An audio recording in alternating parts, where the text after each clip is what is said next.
come from different sources of the world. They combine their Malay Indian, Malay Javanese, Malay Champa, Malay Chinese. So how many of you have Indian blood? Put up your hand. One? Only one? How do you say it in Malay? How do you say it in Malay? How many of you have Indian blood? Siapa ada darah India? Anyone from have Indian connection?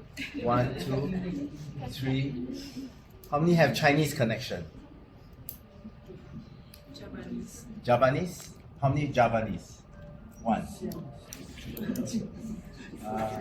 How many Minang? 1. Minang? Mix Minang. How many Bugis? 1, 2. Oh, you got many.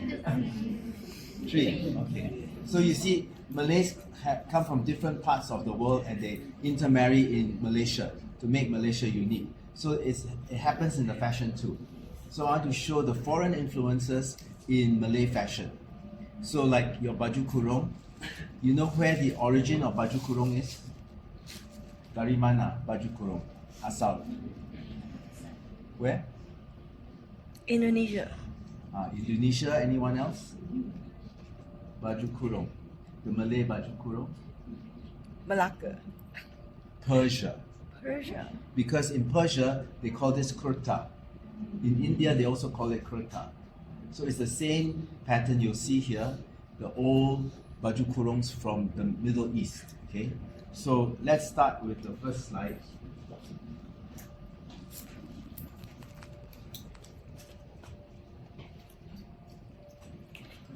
Okay, so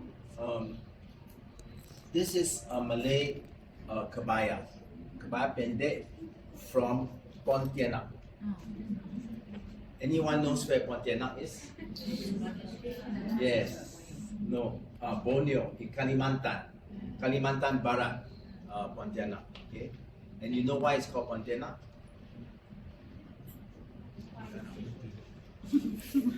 Di sana ada banyak Pontianak. So they all resided there. A few hundred of them. Pontianak. And the Sultan of Pontianak didn't believe it. He was an Arab, so he moved there and everybody warned him. So he said, I'm Muslim, I don't believe in all this. And then in the night he cannot sleep because they're screaming at him. So he took the cannon and bombarded them. And they never came back. And he made a lot of money. Next. Next slide. Next slide. Next slide. Next slide. I'm going faster because it's a long. So there are 13 categories of Malay textiles. 13. So the first one is lima. So lima is a big category, but most people have never heard of lima. Why? Because tenun lima sangat susah, very difficult. So banyak orang sudah lupa how to weave it. So after 1920s, nobody was weaving lima. Okay. Second category is songket. I think semua orang tahu songket apa. What's songket? And then lima bersongket is lima, the songket on top of the lima. Afterwards in the exhibition, you see a few examples. Yeah. Then you have sulaman. What is sulaman?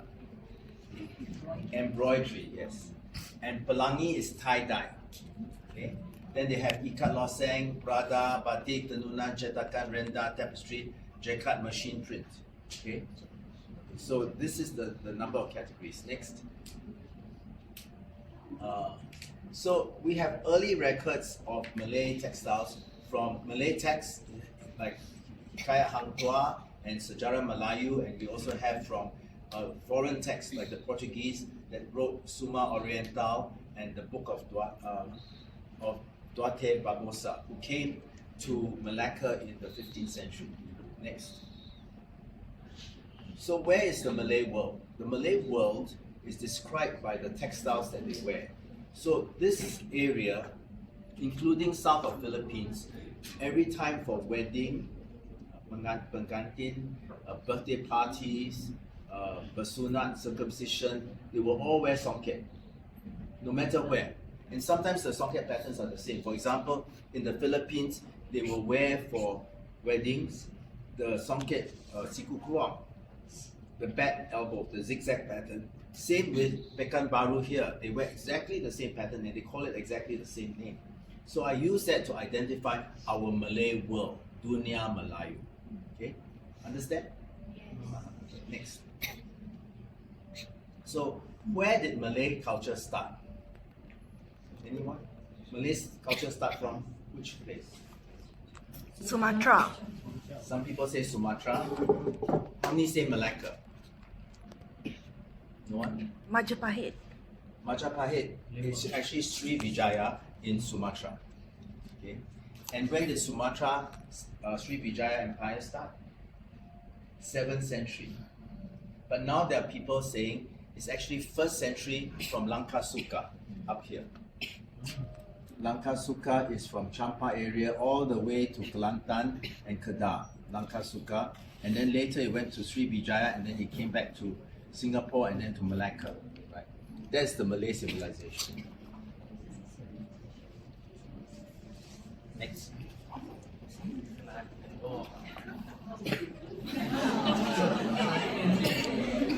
So in my journey to find out about Malay fashion, I had to dress in the basic Malay traditional dress. So this is when the Europeans came here, they said a lot of Malay people pakai baju kayu kulit, kulit kayu, yeah.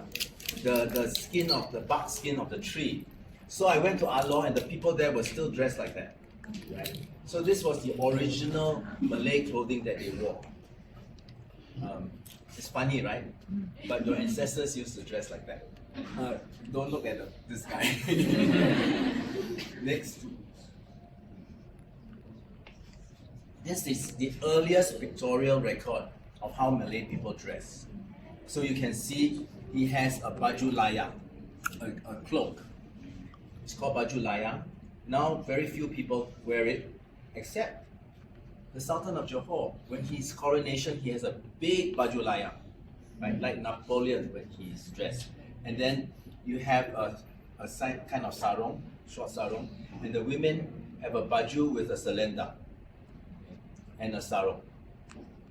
So this was the early depiction in Malacca, how the people were dressed, drawn by the Europeans. Next. And these are other pictures of how Malay people dress. You can see this, there's a tunic here, there's a kebaya, and then the men would dress like in a juba, right? With a selendang on top. Next. So the most traditional you can see here is the Javanese style with the sarong, the beskap and the inner jacket, and then the selendang with a baju kurung and sarong, and then a juba with an overcoat. And these are the tribal people as opposed to the city people. Next. So early Malay dress was like this. 1, 2, 3 pieces. 3 kain saja. Satu kain untuk sarong, satu kemban, satu selendang, tudung. 3. But in the 15th century, Sultan Mansur Shah said no more kemban. So they have to cover the top, right? So that's why they have the kebaya. And in the old days, they have 2 sarongs. A sarong dagang luar and the inner sarong. So this sarong they can use as a kelubung. They put over their head as a kelubung. Can you see over there?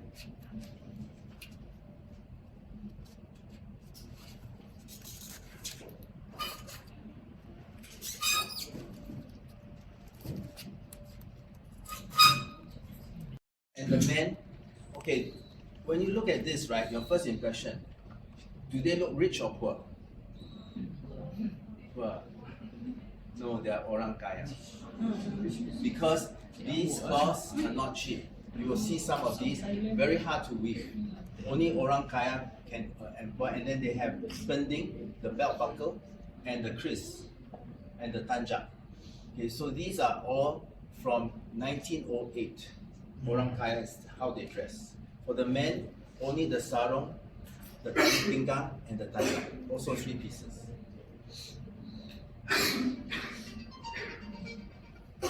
Next. Semua sini orang kaya. Next. So this was the style of Petani, Naratiwat, Songkla, Kelantan, and Terengganu. In fact, the whole of Malay Peninsula, Semenanjung used to be like this. Until Sultan Mansur Shah said no more kamban. Right? But here, you can see this is the dress of Cik Siti Wang Kemban. Okay, so she also wear 1, 2, 3. But all these are very expensive songket and lima. Next. Then later they changed into kebaya and baju kurung using songket. So this happened in the middle of the 15th century, the change.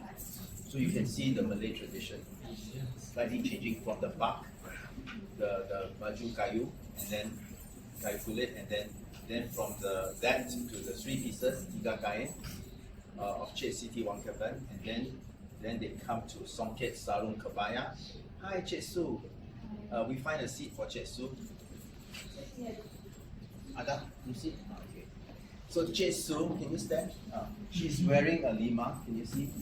And she's wearing a tudung with a ringkam, sulaman, and she's wearing baju kurung. She's also her selendang from here I can see is from Komering. Ini selendang dari Komering. You see, show the ini songket di bawah. So that is the type of leaf that they use in Komering. So just looking at the pattern, I know. But do you know? That's what I'm trying to share. If you know, you can identify where the person comes from, their identity, their personality. You know half of the person by looking at their clothes. Makasih. Next. So this is the baju Melayu that you see during Hari Raya, and he's wearing a sikap, okay, which is the outer coat, and these are the chapal, and you can see here a baju kurung with selendang and sarung, and then he has a tanjak. Okay, usually with the tanjak you have this sikap. In Terengganu, Kelantan, Petani, they will dress like this. Next. And this is the baju cekak musang. You know what cekak musang means? What? The collar. Yes, the tight neck of the fox. Musang is fox. Yeah, cekak is tight, right? So it's represented here. It's one of the most formal, but this is more not a style of Johor. Johor style will use the baju kurung lelaki, right, round collar. So this is the northern style, and this is the baju kurung with a sarung. Next. So international influences on the evolution of Malay fashion. The first influence is from India. The second influence is from China. Then came Middle East, and then Champa. Orang Champa dari Vietnam dan Cambodia. Okay? Then from the Bugis, and then from Europe, and then from Japan. So Japanese had a contribution to Malay fashion. A big contribution, you'll see later. Next. So all the red areas are the areas of Duna Melayu. Okay? Next. So the India influence. Next. Let's see what happened. So when we look at Indian influence, you'll see in, guess where this is? Kedah. Kedah, right? The Bujong Valley. You know, of all the places in the Duna Melayu, the Indians chose Malaysia as their best place to have a settlement because it was the ideal place. So Malaysians should be proud that that place was chosen. Okay, so the Indian culture developed here, And these are the remnants. Recently, they found a Buddha sculpture there, as to prove that their culture was there. Next. And then you go to Jambi here. In Jambi here, you can see also similar structures from India. So in architecture, you see a lot of Indian influence. Next. And of course, in the sculptures, the Indians, you can see they brought the textiles with all these patterns. So already textiles were coming in, because if the sculptures have textiles, obviously the people were having the same textiles. Next. So I'm thinking that perhaps these textiles relate to these roundels in the patola pattern. These and that could be similar. Okay, next. So the patola was the most influential textile. Patola, everybody, can you say with me? Patola. Patola. Patola is double ikat. So what is ikat? Ikat is, in Japan, is similar to katsuri. You take the thread and you tie it. I think I have it at the back. Can someone bring one bunch? Yes.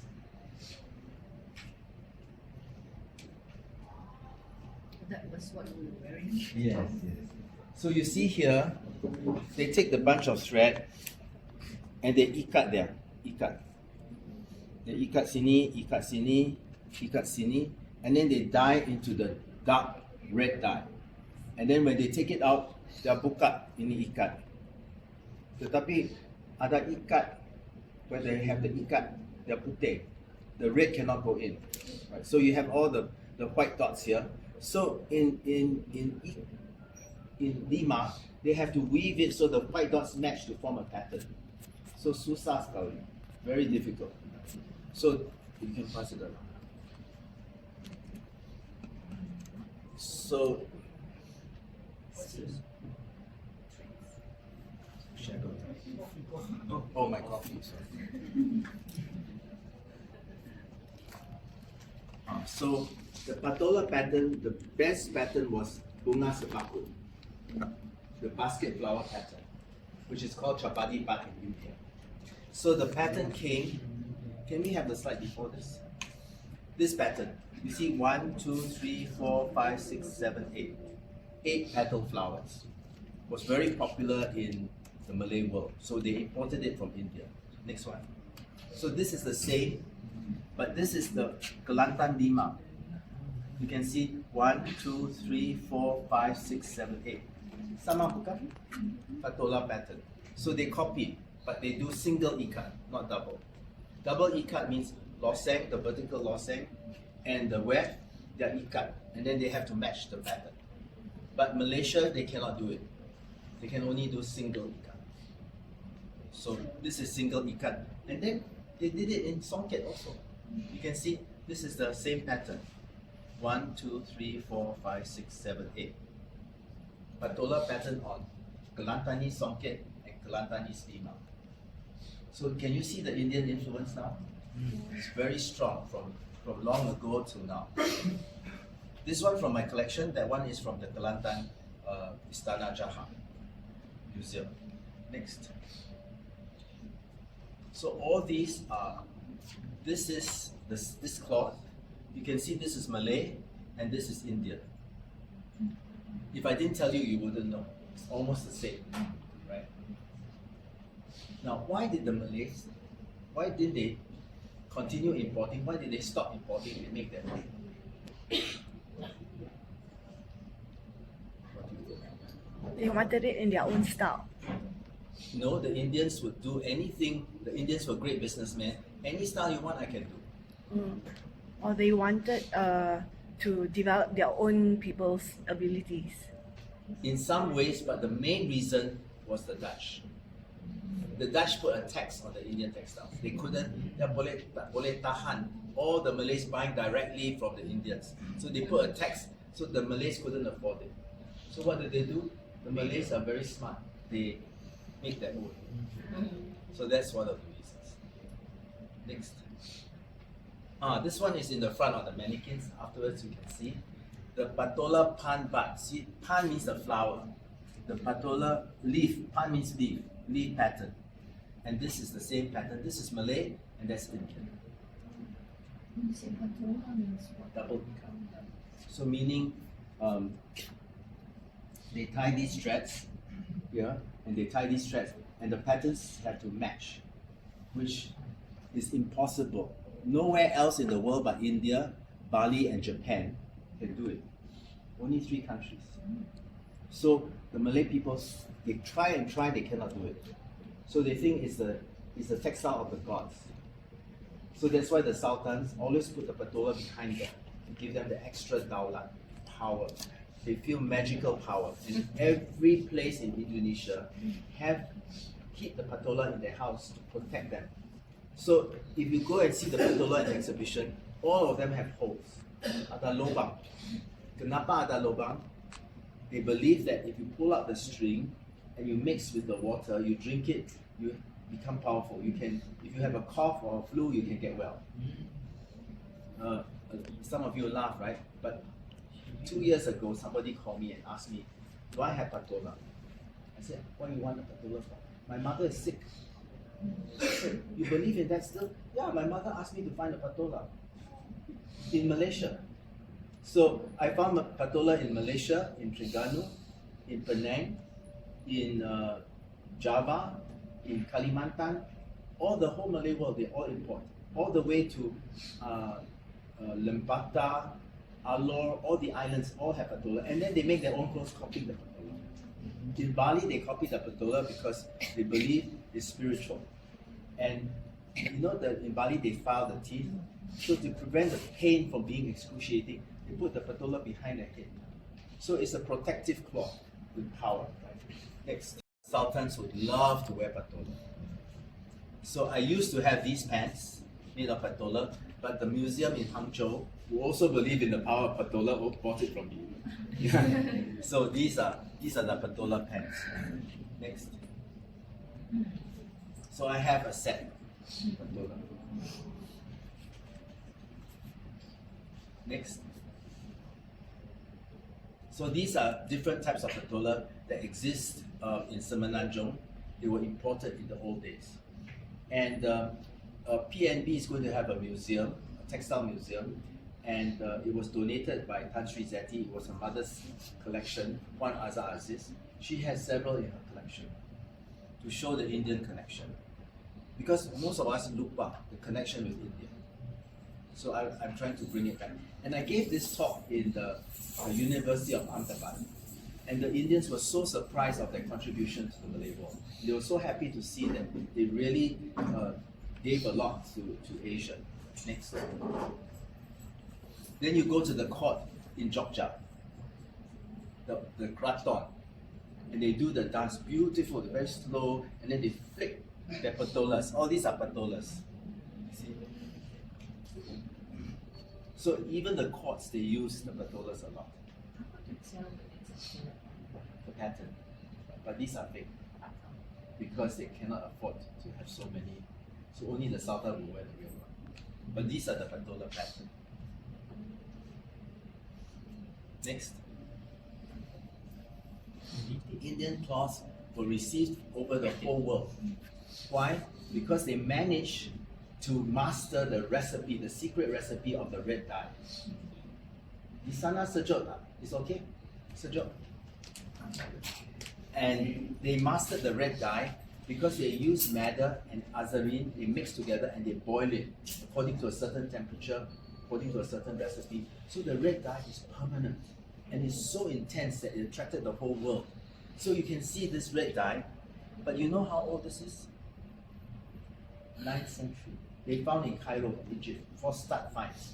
This is now in the Ashmolean Museum. So this pattern also was found, one was found in Toraja, one was found in Cairo.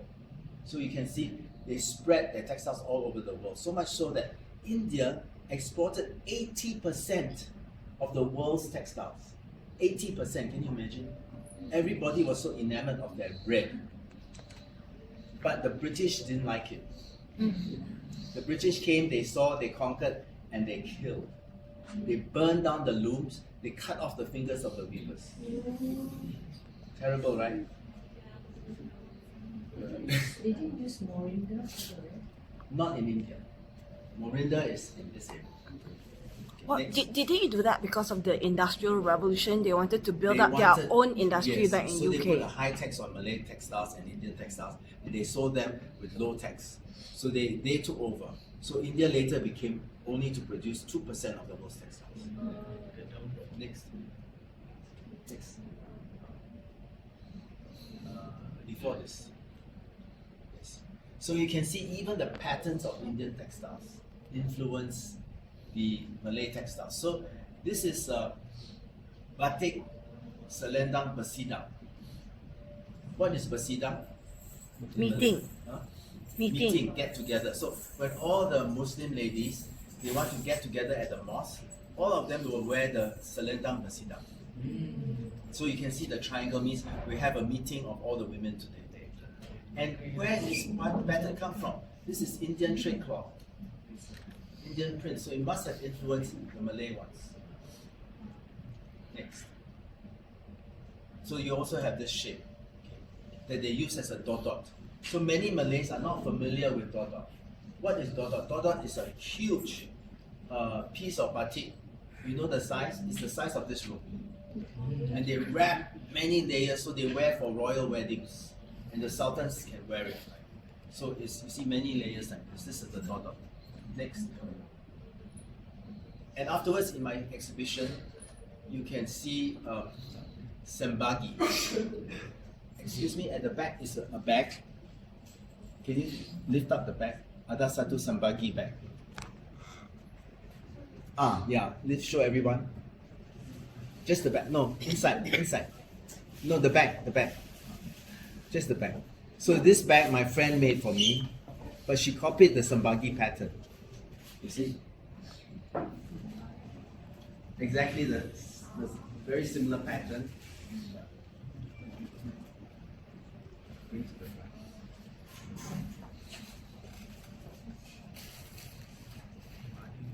So I'm leaving my textiles. So this is a print of one of my pieces inside. So what is sembagi? Sembagi is actually chintz. CHINTZ. So what is chintz? Chintz is the Portuguese word, okay, for sprinkle. So in the old days, the Indian textiles, they sprinkle the pattern, over the pattern they put sprinkles. So they call it chintz.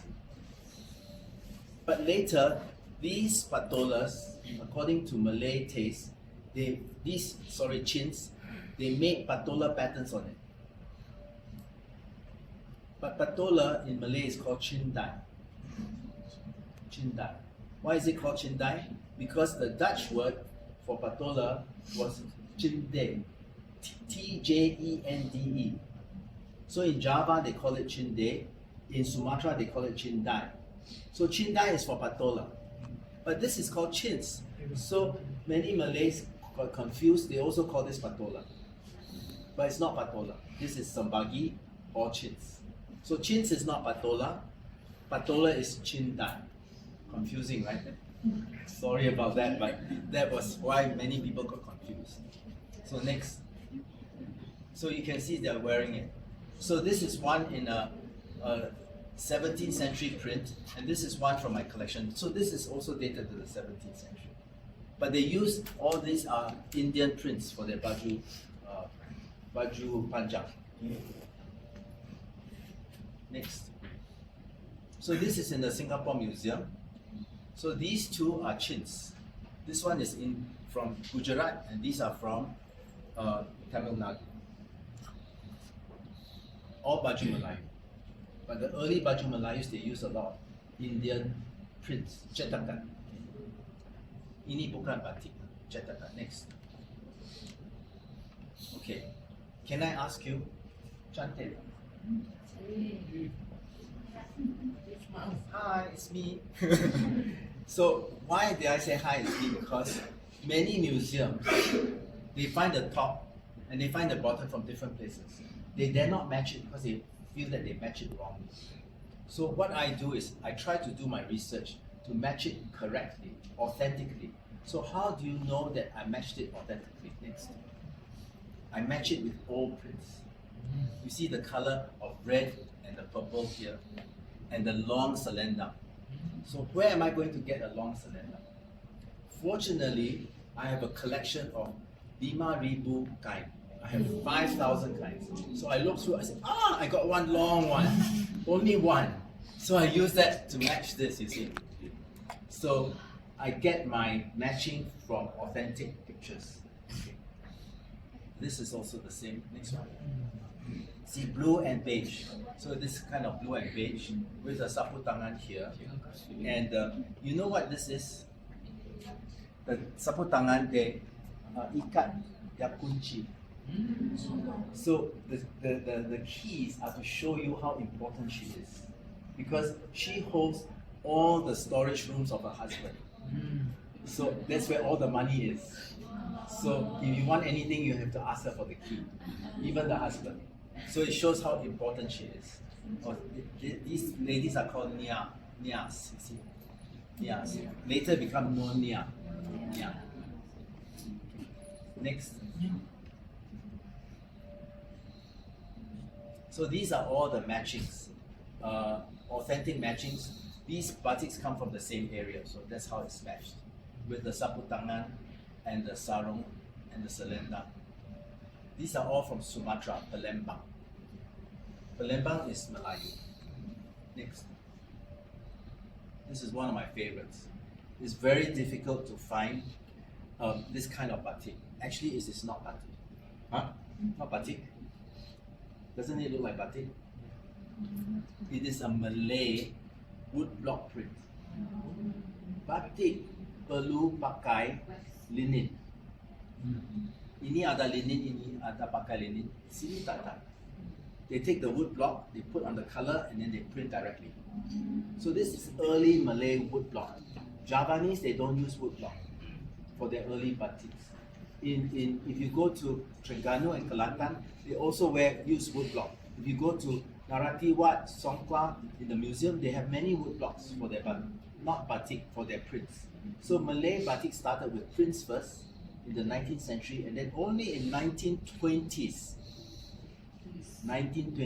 no, they don't do tulis. The Javanese do tulis. So only in the 1920s, they started using copper blocks from the Javanese. And then they found that in the higher class Javanese society, they used tulis. So then they started using tulis. So it's a different history for Malay batiks. Wood block, copper chop, and then tulis. In Javanese, it's tulis first, and then copper chop. So different. And it's consistent throughout the Malay world. In Riau Linggang also, they use wood blocks. Does the color run? All batiks, they run because these are all natural dye. But you can just wash it and it won't fade so much, but it will run. Initially, it will run. So, next. Ini siapa, Cik Su? So Cik Su has been my wonderful model. So she's wearing something from Minangkabau. We can tell because Minangkabau loves to import batik from Rembang. These batiks are hand-drawn batiks from Rembang. Where's Rembang? Central Java. Rembang and Juana, they do batik on silk. So before, all the batik was on cotton. But the Minangs and the Balinese, these two people love Rembang batiks, so they will import. So it doesn't mean that it's from Minang, this was made in Minang. Minang doesn't do batik, they imported it. Now they do, but before they the same. Next. Wait, go back. What batik is this called? Selendang apa? Besidang. Good. Who said that? Great. You got top marks. Okay. Somebody is learning. So I hope that after this talk, right, when all of you leave this room, you are different people. You can walk up and say, I know what is lima. I know what is besidang. Okay. Next. So in the old days, orang Raja, the royalty, tak pakai kain Melayu. They only use kain Indian. Why? Because they want to show that they have the money to go overseas to buy. Because before, the kain India was sangat mahal. So I went to the National Heritage Board in Singapore and I asked to see Sultan Tunku Abdul Rahman's collection. He's from Riau Lingga. He died in 1930. His sister donated all his baju to the museum. So when they opened up 17 sets of baju, 13 sets, 13 sets, were all made of kain India. So this is from the collection. Beautiful, the best textiles from Varanasi. And here, these are from the Textile Museum in KL. These are also from India, also very fine. Next. Okay, we finished with India, now we're into China. So what's Chinese about this? Anyone can tell me?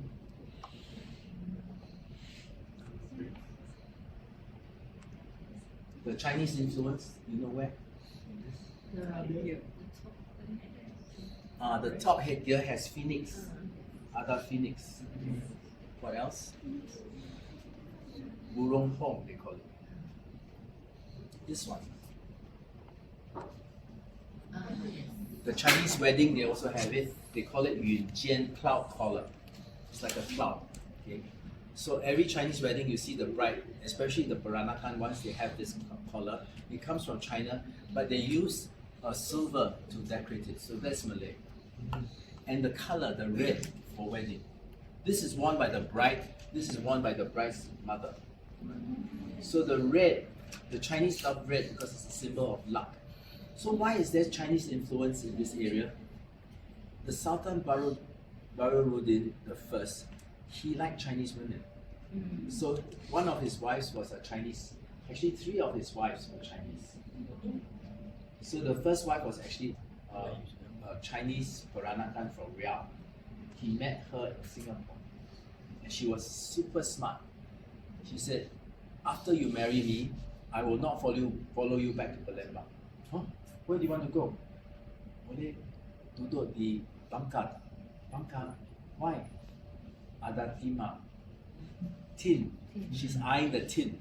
So when they moved to Bangka, she asked the Sultan to make all her uncles, her father, and all her brothers the bupati of the tin mines. They became the owners of the tin mines, the managers rather.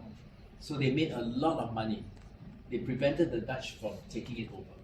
So with that money, they bought all the silks and golds to make these beautiful songkets. So they were very rich.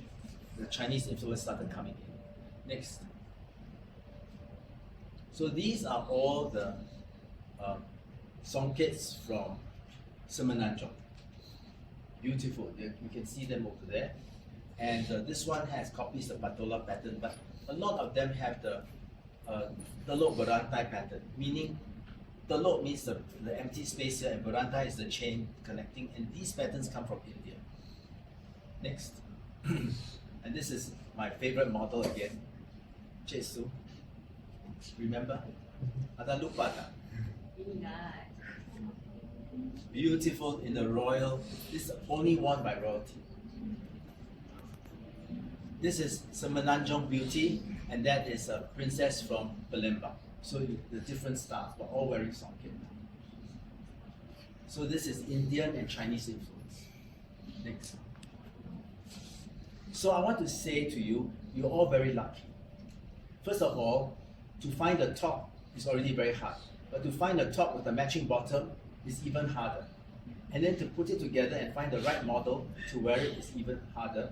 And to find the time to take the photos to give you the impression of Palembang and Semenanjung, also very difficult. So you're lucky to see these. The next thing is pakaian, busana pakaian. Betul tak betul? In Indonesia, bisa tak bisa? This one is in the Malay Heritage Museum. Tak betul. Can you tell me why?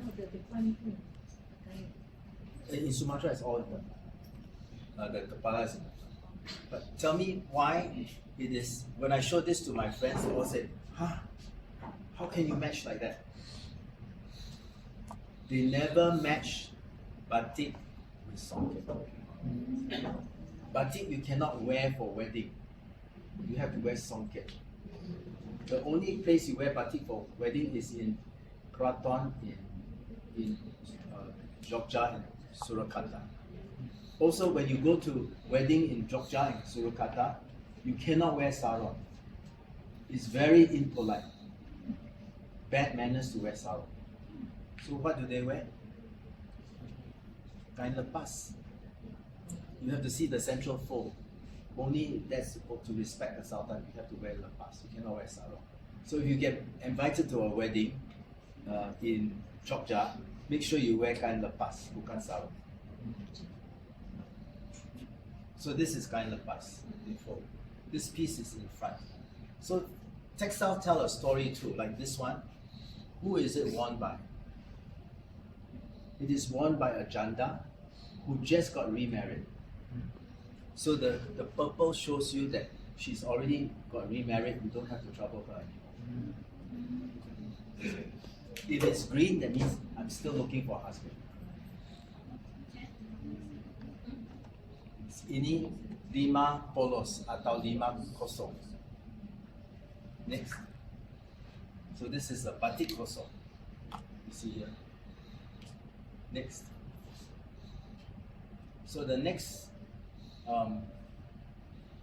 influence from China, then the middle, it starts all the way from the early Song dynasty. There's record that the Fujianese exported textiles from Fujian to Palembang. And the other thing is, when the Majapahit Empire fell, Palembang had no sultan. So who took over Palembang? The Chinese pirates.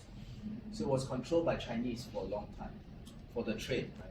Because Palembang was a very good trading port. Next. And Malacca had a lot of missions to China. You can see, according to this Chinese Yongle Shilu, veritable records of the Yongle reign. Yongle is an emperor. Paramiswara went to China in 1411. His son, Iskandar Shah, went to China in 1414. In 1424, Sultan Muhammad Shah, he led a mission, okay? And one of them brought Hang Li Po over. Okay, so that's the Chinese influence. Next.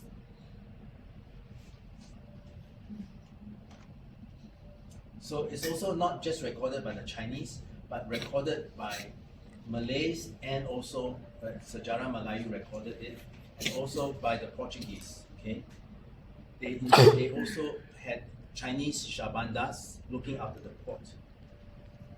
Here you have the second Sultan of Malacca, Sri Maharaja. He married a daughter of the captain of the King of China. So that could have been. Next. So you say Chinese baju Cina dengan baju Melayu sama tak? You scratch your head. I don't see any connection, but you're thinking of the Chinese Cheongsam, which is Manchurian, not the real Chinese. The original Chinese robes look like this from the Song dynasty. This was excavated. It's a 13th century robe found intact in a tomb in China. Amazing, right? 13th century. Next. And it matches the painting. So these are the long baju panjangs. You see? Next. You can see they're all the long baju panjangs from 13th century paintings. The painting is now in the Palace Museum of Beijing. Next. So I'm saying, could these have influenced these? Next. So this is the Chinese robe. This is Malay. I found this in Minang. And that's also Melayu. So you can see this surcoat could have been influenced from China. Next.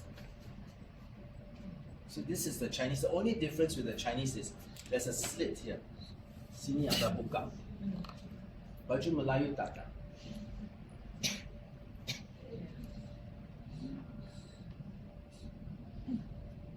Are you taking notes there? Are you taking notes? You can take pictures if you want.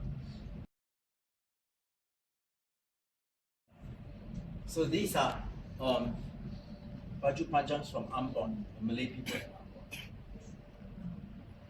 And here you can see the way they dress in Minang. This is actually made of Chinese satin.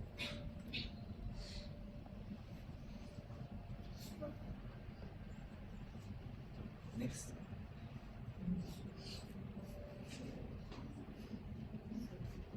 So later the Chinese developed into these big robes. But in the past, they were the thin ones that could have influenced the baju panjang. So I review, right? The first type of clothes is made of bark, kayu, kulit kayu. After that, we have the kemban, tiga kayu. Right? And then after that, you have the Indian influence, and then now it's the Chinese influence. Next. So this is the Chinese style baju panjang using Indian print. So can you see, it's like KL, right? KL is very interesting because you have Indians, you have Chinese, you have Malays, you have Persians, you have Arabs, mixing to a unique KL culture. So this is a unique Malay robe. Because in Persia, you don't see this. In India, you don't see this. Only in the Malay world. So it's unique to the Malay world. So be proud of your tradition. Came from Persia, right? Yes. And then baju panjang came from, I think, is from China. And probably kebaya too. Next. So all these are the baju panjangs and kebaya labo. So the kebaya labo is this one. This is also kebaya labo. This is kebaya labo. Baju panjang does not have a lapel. So this one here, this is a kebaya labo.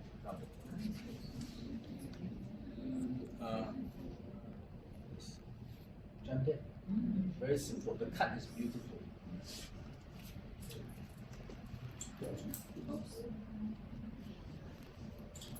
Next. So these are the baju panjangs worn by Peranakans. Next. These are baju panjang worn by Malay. These are the modern baju panjangs. You like this? You wear for Hari Raya? If you like this, come to my fashion show on the 10th of November. It's free. I will have beautiful baju panjangs here outside. And come early to get your seat, right? You got to register. So these are baju panjangs I will have in my fashion show. Next. So the European influence. So when the Europeans came, they also wore this kind of robe. They call abaya. You see. So these baju panjangs could also have come from Europe. Next. So these are they probably influenced the Peranakan baju panjang. So my great-great-grandmother had some of these. Next. This is where they put the keys. You see the kunci here? For the saputang. And sometimes they put the beautiful gold in Minangkabau. Next. So these are baju panjangs that have mixed origins. So these are all Chinese brocades or Japanese brocades. And they mix it with batik or they mix it with Minangkabau songket. And it's very interesting that it was used on the 3rd and the 12th day of a Peranakan wedding. Because Peranakans, usually Chinese men marry Malay women. So they have to visit their mother-in-law's family. Mother-in-law is Malay, so they have to wear Malay dress. So this is the style of dress that they will be wearing. So usually pink color or this color and a red sarong from Minang. Next. So the kebaya, just now was kebaya panjang or kebaya labo. Look at this one. Chinese Malay. Is it similar? You think there's a connection? You said it, no? I didn't. Because some people disagree with me. They say, no, it cannot be Chinese. What do you think? Yes or no? Can be Chinese? Yes. You think so? Ada? So you see the kemben they have, and then they have a belt. There's a belt, and then they have the kebaya. Next. So these are the kebayas. Actually, they are the Chinese robes also from the 13th century too that I found. So these are from Chinese archaeological books. 13th century. Next. So I'm saying it could have influenced the kebaya. Next. And they also have sarongs, they tie the skirts, the Chinese in the two. So if you go to the Hangzhou Museum in China, the first gallery will be the early textiles. And you look at the label, right, you see, oh my God, Han Dynasty, 2,000 years old. They have batik 2,000 years old. They have, this skirt is the 13th century, so it's like 800 years old. And it's hanging there in the thing, actual textile, not a copy. And they had this gauze rope in there. Doesn't this look like a kebaya? So I'm saying that these could have influenced this. Next. In the 1930s, the Japanese were intent into entering the Malay market. So they built a museum. Hi, welcome Salikin. This is a famous designer, Salikin. They built a museum in Singapore to show off all their Japanese products. And the Japanese were so good at mastering the production process. They did it like the Germans. Everyone has to come on time. Everything must be perfectly done. So the production, they could cut costs. So the prices of Japanese goods became very cheap. And then in 1933, the depression happened. The price dropped even further. So everyone in Southeast Asia were buying Japanese products, even the textile. And even Robert Kwok. Have you heard of Robert Kwok, the millionaire in Malaysia? He complained. He says, these Japanese, I cannot stand them. They make their rubber so cheap, nobody is buying my rubber. So they were selling bicycles, rubber tires, all to Southeast Asia. And if you go to your home, you go to your house, or your grandmother's house, and you take the porcelain cups and you turn over, a lot of them have Japanese names on them, right? You have that. So there was a lot of Japanese imports, and they actually conquered the Southeast Asian market. Everyone was buying Japanese products. So these clothing came in. I had no idea they were Japanese. I thought it was Chinese brocade. So I took these pieces to Hangzhou and I asked the director, "Ini dari China tak?" He said, "No, these are not Chinese." I said, "Where is from?" Tidak tahu. So I said, "Maybe India." So I took this to India and asked my Indian friends. He said, "This has nothing to do with India." So where can it be from? I was still confused. I bought these in Pontianak, and some I bought in Jakarta, some I bought in Semenanjung, in Terengganu. Right? Next. So actually they were made in Japan. Okay, and then the fashion in the 60s, can you see? Very fashionable.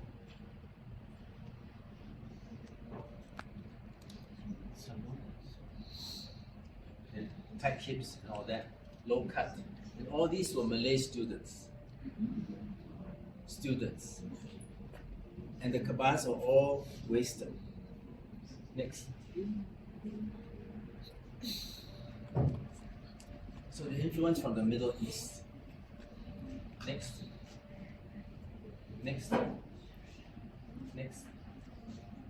So Middle Eastern influence.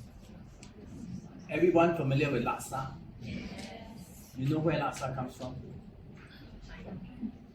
Laksa is the word for noodles in Persian. So it's from Persia. Unusual, right? We didn't know.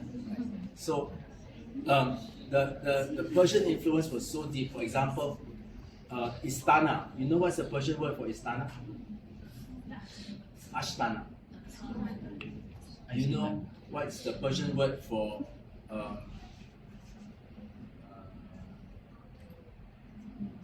Sultan? Sultan. I think Raja. And then Indian. a lot of it is Persian, the wording. So the noodles are not from China, like from No, from Persia. I don't know. It's from the language I learned. It could be, but I'm not sure. But the original name for noodles in Persia is laksa. They might not have the same gravy. It's just noodles. Next. Okay, so you look at the words, right? Badam, almond, in Persian is badam. Baju in Persian is bazu. Bandar, port or harbour, in Persian is bandar. Interesting, right? Chogan, the royal standard, in Persian is called chugan. Desta, in Persian is called dasta. Dewan is called divan. Istana is called ashtana. Kawin, to marry, is kavin. Kanduri is called kanduri. Kurma is called kurma. So all those, you see, laksa, vermicelli is called laksha. Nafri, you know the nafri? The trumpet? That's also nafri. Nobat is also naubat. Pasa is bazaar. Serunai is Suriname. Salwa is Salwa. Shah, sorry, it's not Salwa. Shah is Shah. Same. And Shabanda is the same, Shabanda. Next. So the Persian influence was amazing. So one day, somebody sent me this picture. And they said they found it in the Musi River. So where's the Musi River? The Musi River is here in Palembang. He went excavation and he found this pot. And he said, John, would you like to purchase this pot? It's 9th century pot from Persia. I said, cannot be. How do you know it's Persian? He said, the person who excavated it did some research and he found it was Persian. So I said, cannot be. And 9th century till now, that's a lot of many years, right? Many centuries. Cannot be. So I said, wait, let me do my research before I buy it. So I researched and I found in Singapore, this ship, Persian ship, landed in Bintang, in Belitung, in Indonesia. It capsized and went down. And inside there was these pots. So very similar to that one. That made me buy the pot. And the pot is from a Persian ship of the 9th century, same period. So I was so happy I got an example of a Persian antique, right? And it was not very expensive because nobody knew about it. So this proves that the Persians were in the area a long time ago, from the 9th century, the Persian influence. And that's why our language has so much Persian in it. Next. Is this interesting? Our food and our culture and our clothing. So you see the Persian kurta is open here the same. The Persian kurta influenced the Indian kurta and influenced the Turkish kurta and the Rajasthan and Pakistani kurta. So these later became baju kurung in Malaysia. Next. This is even more amazing. This is a baju kurung from Koto Gadang in Minangkabau. Can you see the strips here? This one was excavated in Tunisia, and it's 9th century. It has the strips here too, and it's also a baju kurung. 9th century Tunisian influence into our baju Malay. Next. So this is today Minangkabau, from Solok, south of Minangkabau, and that one is from Libya. Next. So all these are the baju kurungs that I collect with Indian influence from Varanasi textiles, but made into baju Malay. So the kurta came from Middle East to India to Malaysia. Next. Then you have this. Next. So these are all the traditional Malay baju kurung that we have here.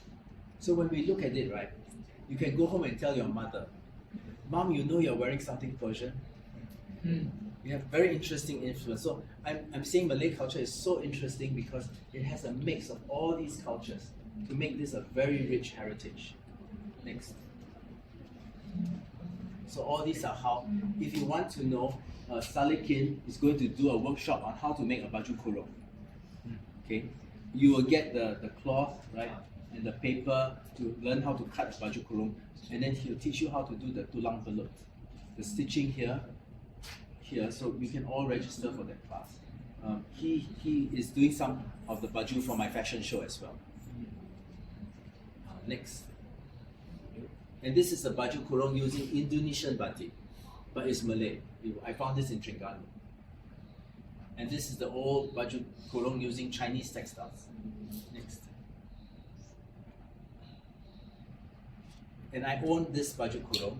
But then I realized that the Agong's wife had one, the Sultana of Sarawak, the consort of Tengku Ab, not Sarawak, Selangor, sorry. She's wearing the same. When she met Nixon, she was wearing one of these. Baju kurung. Next. Next. Turkey. The Sultan of Jambi was very enamored of Turkey. He wanted Turkey to protect him, so he wrote a lot of letters, but he was very influenced by the Turks. Next. Oh wait, I have to explain. He doesn't look like a sultan. He lived in a shaggy atap house, but he used to be a very rich sultan, but he fought with the Dutch. He lost the war, so he became very poor after that.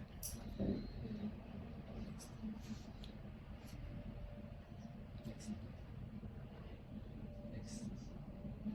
So later, he went up to the Sungai Hulu to stay, and then he asked the Arabs to be his advisors. So that's when the Arab influence and the Turkish influence came into Jambi.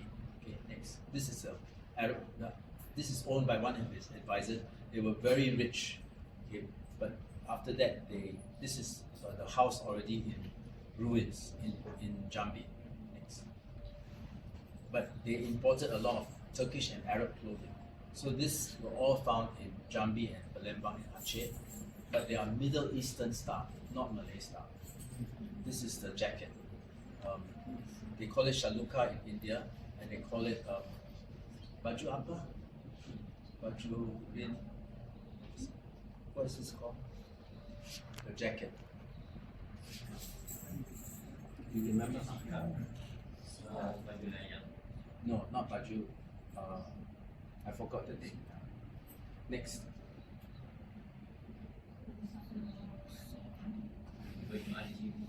See, it's like a sikap. This is Turkish influence. You can see this, and this crescent is Turkish. Next. And then you have this kind of baju sikap. This is all from Turkey influence. Next. Baju sikap today for Hari Raya. Or wedding. Next. So this is Turkish. This is the Turkish one, and these are by the Malay children in Aceh. See the same pattern? You see this and this and the crescent here. Similar. Next. So I have a collection of these vests. Rompi. They call rompi. That's Indian and that's Turkish. No, this is Malay, sorry. Next. And then the Arabs also introduced their own batiks. This is Arab style batik. Okay, they call it batik al-Jufri, after the Arab name. Next. So all these were produced for the Arabs. Arab and Arab Malay. Next. Very modern. Next.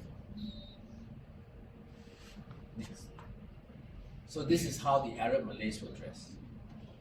In this style of clothing. Very elegant colors. Next. Style. They don't like the bright colors.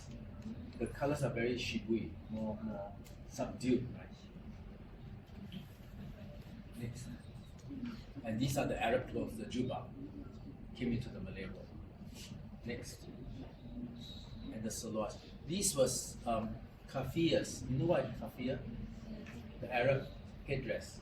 So these kafiyas were brought into the Malay world when they go for their Hajj, right, in Mecca, or their journey to Mecca. They will buy souvenirs to bring home. So a lot of the souvenirs were these textiles. They made into pants, so they use it for mats. Next.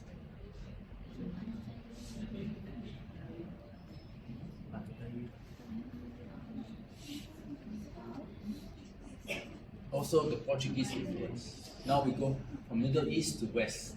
So the Portuguese influence is strong in the Malay culture. For example, look at the word flag. Bandera. Cheese. Keju, right? Keju. And Christmas, Natal, Natal. Saturday is Sabado and Sabtu. Table is Mesa Meja. Fork is Kafu, Kapu. So that comes from Portuguese. So there's Persian influence and then Portuguese influence in Malay language. Next. So the origin of Cekak Musang, where is it from? Next. It comes from the Javanese beskap. But the Javanese beskap comes from the Dutch word bestchap, which is actually a Dutch jacket. Next. So these are the Dutch jackets that influenced Java and later influenced the Cekak Musang of the Malay world. Next. And this is Thai. So they also influence the Thais. Next. And the Bugis, right? The Bugis Cekak Musang. It's like a Cekak Musang. Next. And this is Thai. Next. And then embroidery. Next. The embroidery is Chinese style from China. But influenced become Malay because in China they don't use butcher logo. Next. And this is how they would use Chinese style embroidery on the baju Melayu. Next. So all this is Arabic words with Chinese embroidery. It's Albas al-Afiyat, means wish you good health. Next. And the use of velvet is from the West. This is all velvet. This is Kartini. She's wearing a velvet baju. Velvet baju. Green velvet. Next. So all these are velvet jackets. Influence from the West. Next. I think it's a Napoleon style jacket. Next. So this Sultan Abu Bakr, very Western in his style. Next. Embroidery, Keringkam, which is what Jesu is wearing. You see. This embroidery is from, there are different areas where Keringkam or Keringkam comes from. Keringkam is used in Sarawak, Keringkan is used in Kelantan. Semenanjung they use Keringkan, and Sarawak they use Keringkam. Sarawak, Keringkam usually comes from the Riau Island, and the Malay Keringkan also comes from Riau. And you can see next the source, right? The early Sarawakians will wear it.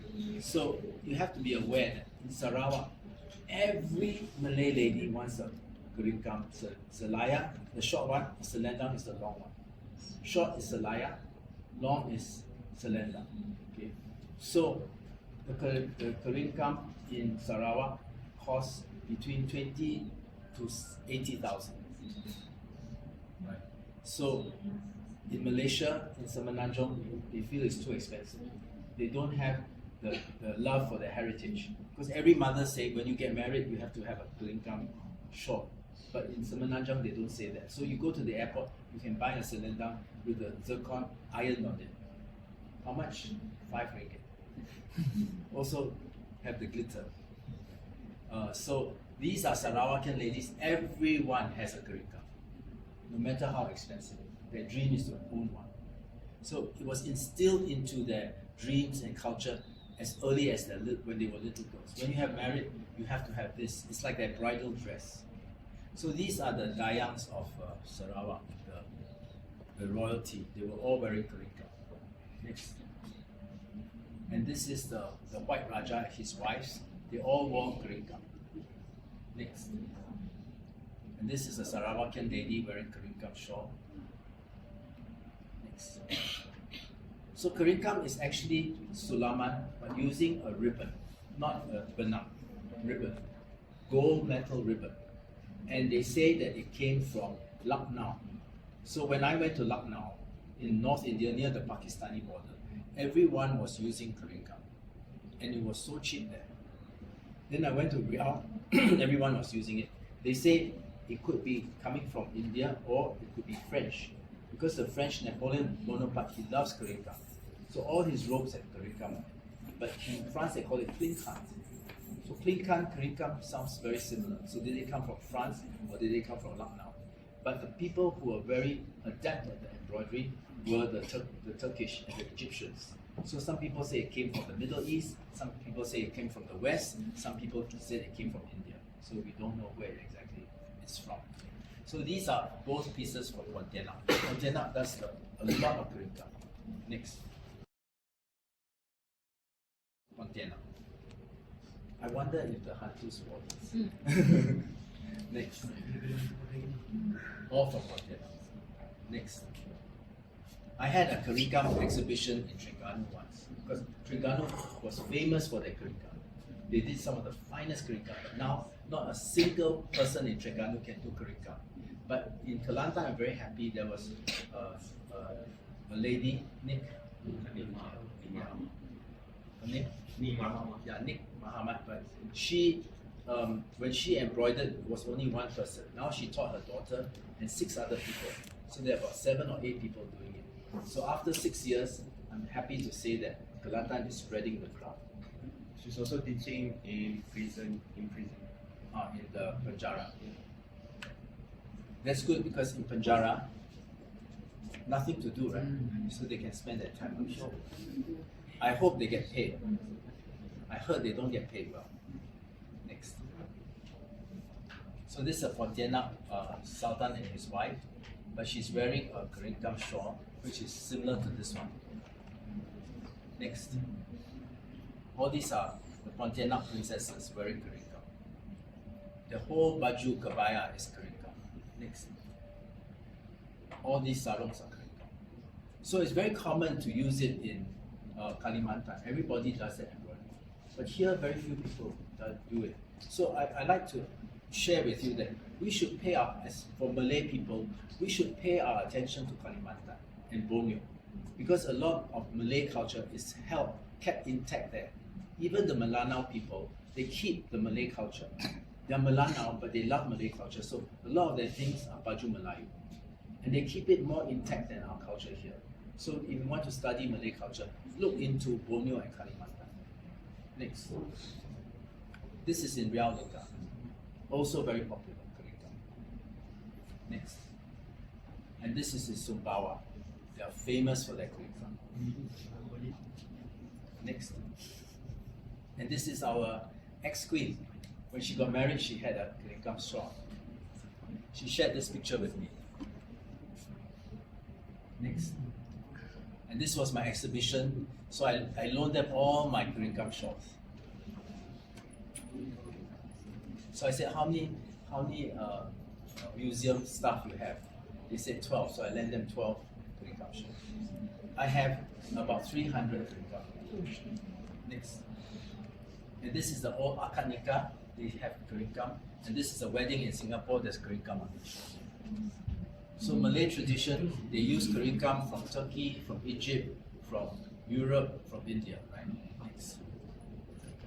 And these are all the places today that still produce curry gum. Next. Teleport. Teleport. If you want to know about teleport, please go to the Textile Museum. This weekend, they're going to have a launch of the first teleport exhibition in history. Teleport is very rare. I only have 3 in my collection. But it's gold leaf pasted on cloth, right? So that technique is being revived by Norhaiza in Terengganu. So, this is an example, the keychain in teleport. So it's the gold leaf or teleport. So I'm very happy to have my manager here. He loves the arts and crafts and he actually uses them. Okay. Can I pass this around? It's okay, right? Yeah.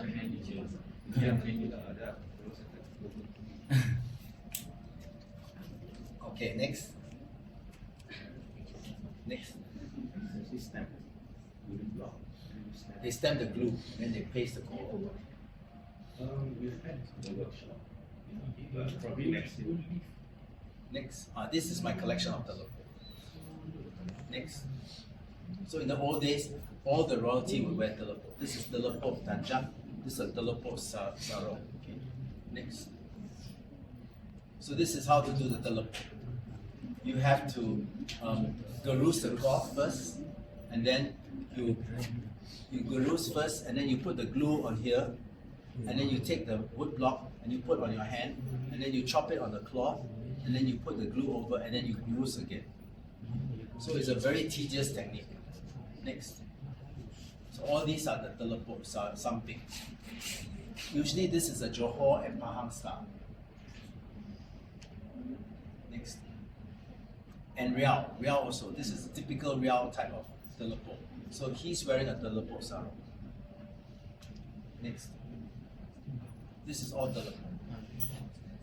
From Sumatra. It's also called Prada, kain Prada. In the Lima collection, I have one Lima teleport.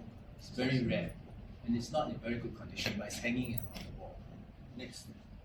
See, this is a teleport on velvet, teleport on Lima, and teleport on batik. Next.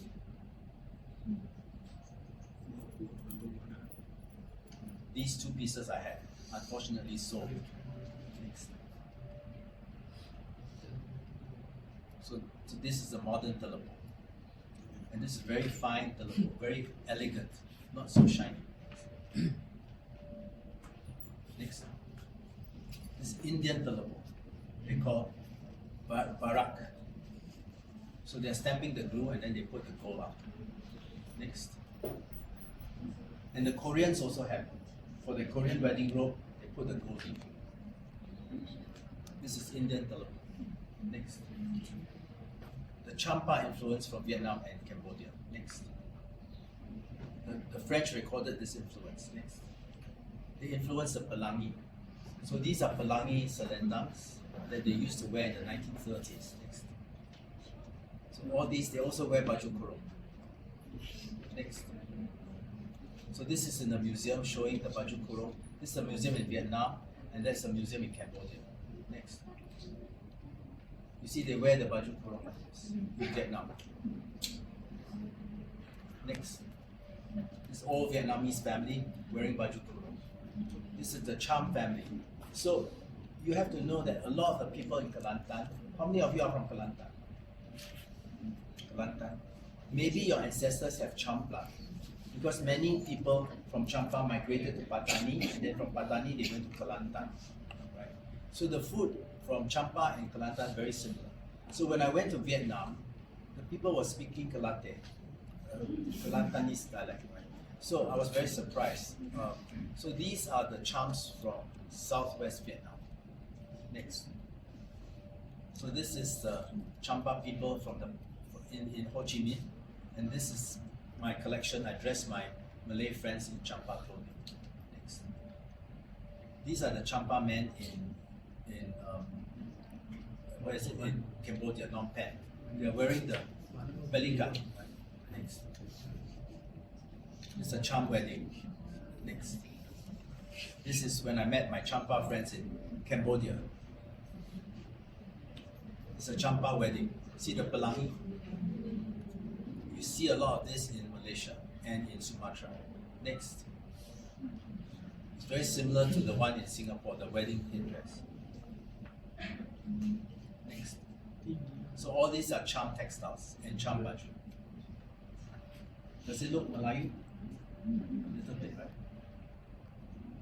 But they use lima for their skirts. So I have a lot of Cham lima in this collection. Next. These are Champa people, all Champa. You see, Islam, the Cham Malay, but in Cambodia. Next.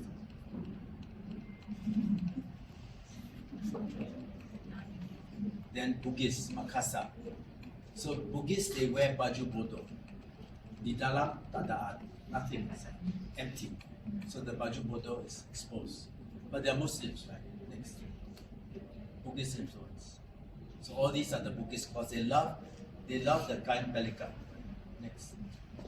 See? All wearing checks. And the hat is very different. The songkot. Next. So the Bugis checks also influence Malay culture. Next.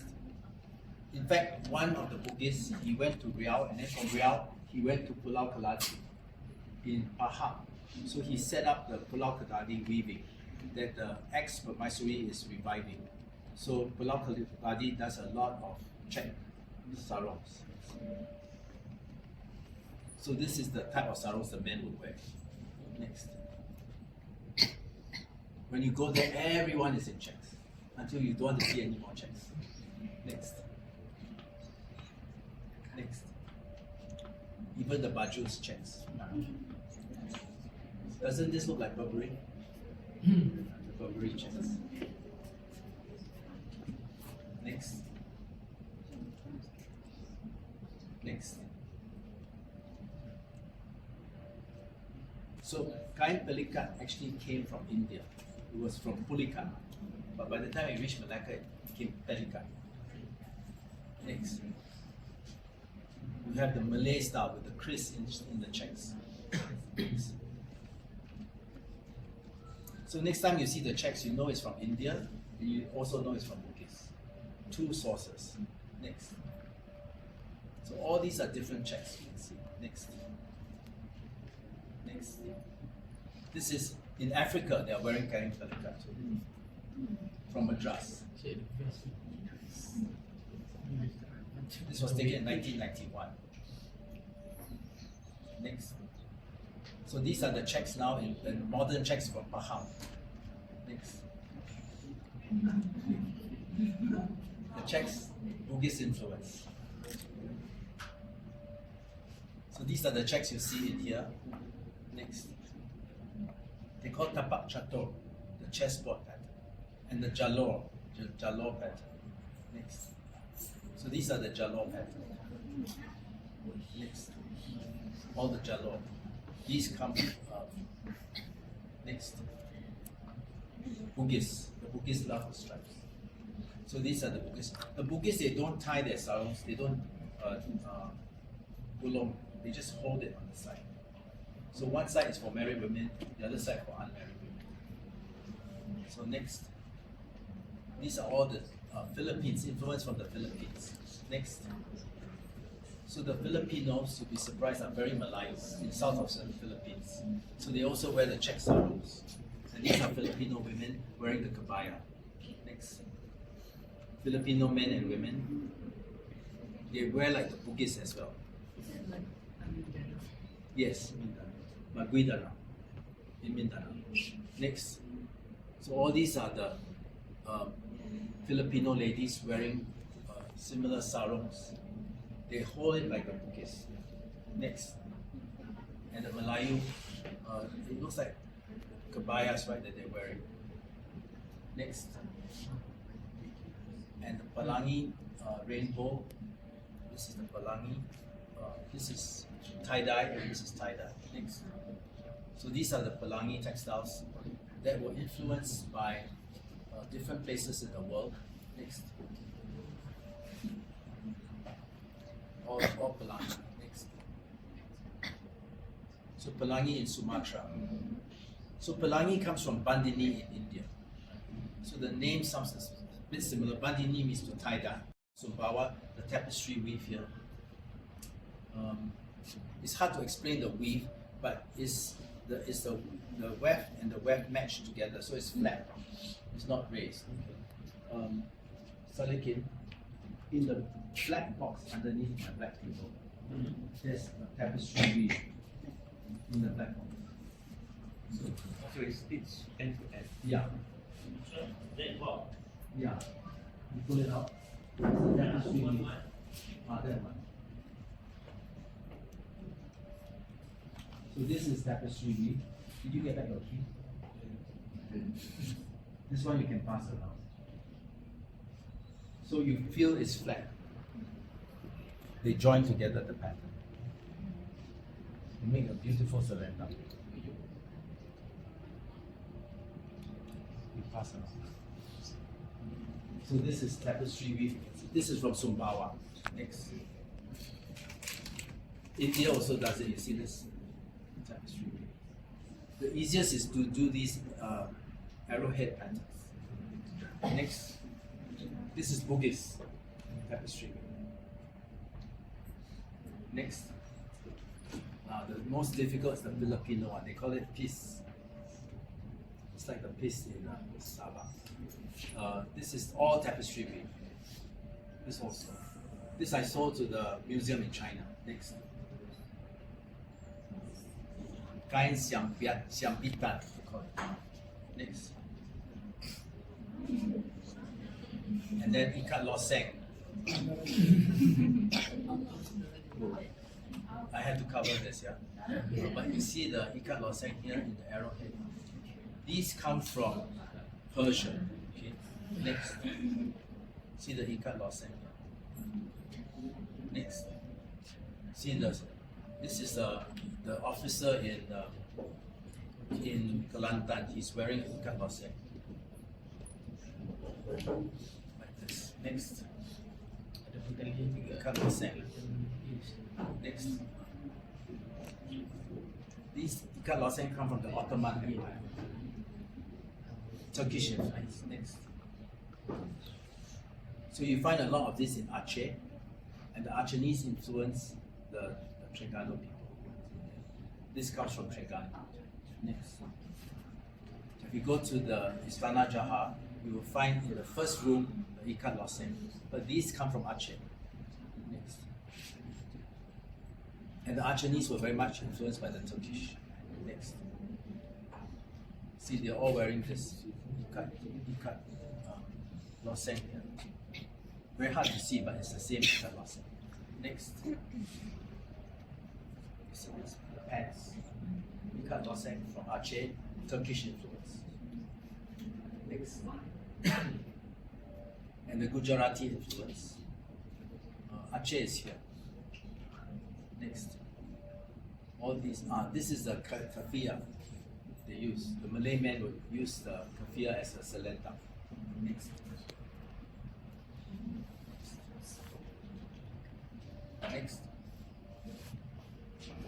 And this one is very interesting. Jaraimut. It's typical of Riau and Johor.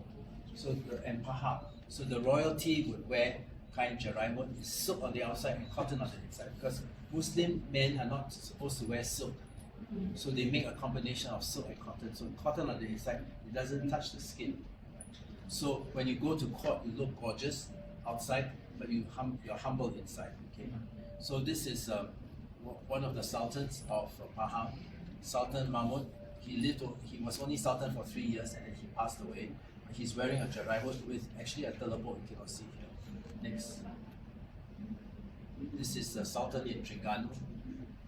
He's wearing the same jaraimut. So it's very shiny. Next. You can see the textile here. Sometimes they call it kain kerang. Kerang? Yeah, because this pattern looks like the pattern here. Next. And then Ikat Loseng from Cambodia. Continue. So you have Cambodian influence coming in. Next. And Pontianak influence. Next. And this is Sambas influence, Ikat Loseng. Next. So all these European influence were converging here. From Holland, from Portuguese, from the Dutch and the English. Next. So you have this kind of songket. So I didn't know this songket I found in the palaces that they were made in Lyon, in France.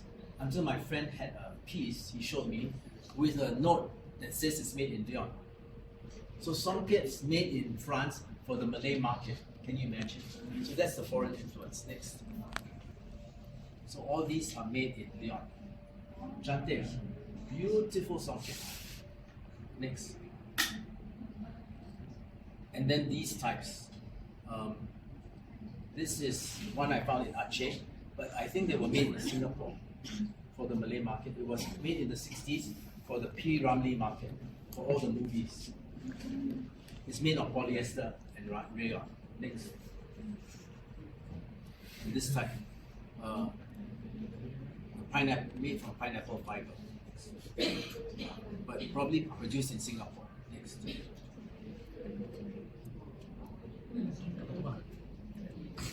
So this is the foreign influence from Singapore. Next. See, they use it in the movies. All these are the type of sarongs they use in the movies. Next. The hang tuah, you see, this is the type, and then when they went on their hajj, they used this type of sarong. Next. You familiar with these sarongs? Your period, or our grandfather's period. Next. See, Saloma's period also, they wear this type. All made of rayon. Next. It's machine woven, not tangan. Next. All this type of kabayas and sarongs.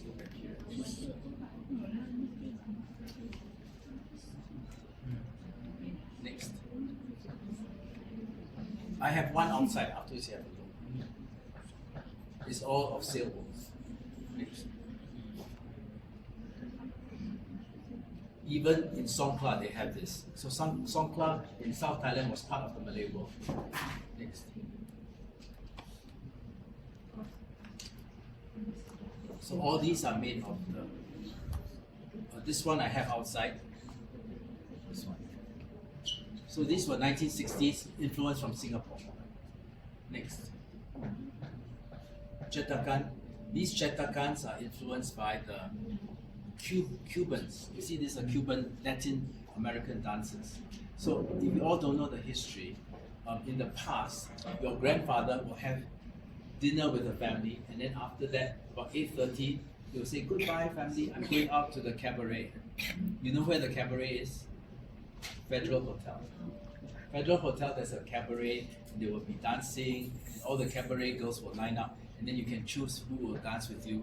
And then after 2 o'clock, they get tired, they makan, and they go home. BB Park. Yes.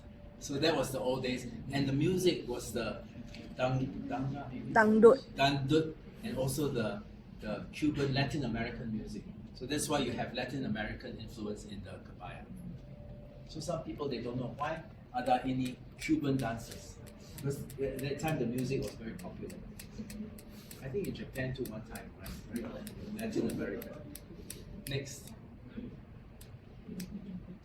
And these are very interesting. The British influence. The Manchester Prince became very popular with Baju Malay. And then later it became Liberties. You know, the Liberty Prince came in. So all these are European prints. Next. And the batik kotak from Japan. They call it batik kotak, but it's the wrong name because it's not batik. It's silk screen on Habotai silk from Japan. Right?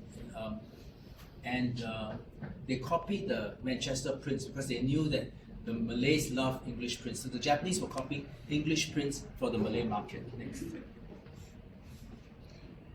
You see the English curtains? Then this is the Malay sarongs, but made by the Japanese. Next. All these are Japanese. Next. So how did the Japanese enter the Malay market? They did their market research. They researched what the Malay people like. So they know Malay people like durian, like pulasan. So they make pulasan on the sarong. How many of you know what pulasan is? But a lot of young people never tried pulasan because the season is very short. You have tried pulasan? Good. Next. So even when I went to Kelantan Istana Jaha, I found this Japanese silk screen sarong, but it's a picture of the ipeng. Next. So these are the ipengs in the Peranakan houses. They come from Europe. They are the Victorian vases that was very popular with the Malays and the Peranakans. So many Malays forgotten because all broken, right? So sometimes if you go to the Malay homes, you can still find it. Next. So these are the ipengs you see. It's not a Japanese pattern.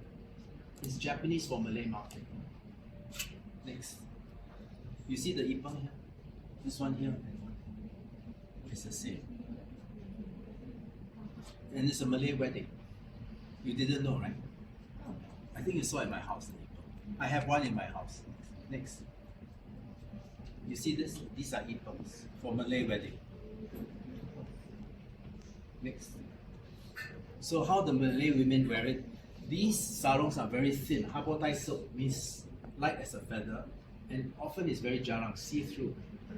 So the Malay women don't like to wear it as a sarong, they wear it as a kalubok, like this.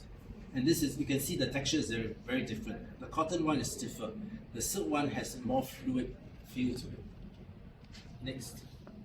So they will have rubber trees, you see, these are rubber trees. They wear as a kalubok.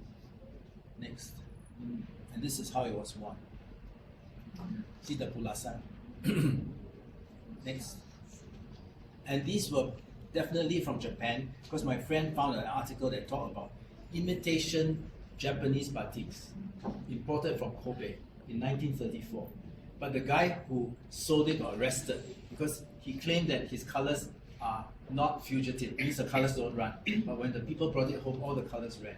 Because they were very cheap. They were using cheap aniline chemical dyes from Japan. And then they will wear 1 month, and then after that they throw away. They change to another one. So many of these I bought have holes, not perfect condition. Next. And you can see this is Japanese writing, right? Not Chinese kanji. Next. I don't know what this is about. Next. Oh, this is Raya Baju. So now when you see the Raya Baju, you know that the checks come from Pulikat, come from Bugis, right? And you know the Songket, the Tolot Barantai comes from India, right? Next. And the Baju Kurung comes from Persia, right? And India. Next. So all these styles I try to dress in come from different places of the world. Next. And then you can mix and match to create your own style. Okay. Next. And today's fashion, this is created by Salikin Siddiq. You see that? Salikin, I'm presenting you. This is his style of fashion. That is baju songket bunga tapu. Dia keringkam. I misplaced my keringkam Sarawak. Please. Next. And then And this is my style, where I match the batik with an Oscar de la Renta crochet top. Wow, gorgeous. You like it, right? Yeah. Next. And this is the men's collection, where you can have Chinese jackets with the sarongs, right? Next. So when you're open to all these different influences, you become more inclusive. And this is for you guys, young people who might want to be fashion designers, to inspire you to use all kinds of influences. So recently I went to many fashion shows and I was very disappointed and very sad. You know why? It's all Western. No traditions. traditional. But why? Our tradition is so rich. We can use our tradition. Agree. Just even a selendang with a bit of batik, why not? Yeah. Why everything is Western? So this one is a batik, interesting batik. When the last queen, Maisuri, went to London, she went to Portobello Road and she saw all these Indian woodblock prints. So she bought them and she created her batiks with them. Instead of putting the color, she put wax. And she put it on linen. So it has a signature behind. So this is also a combination of different influences from England, from India, and made by the Queen to produce this linen batik. So it's unique. So next. So I'm saying, let's have our own fashion, respecting all these styles but keeping our tradition. So I hope this lecture has inspired you and given you new ideas.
Hi.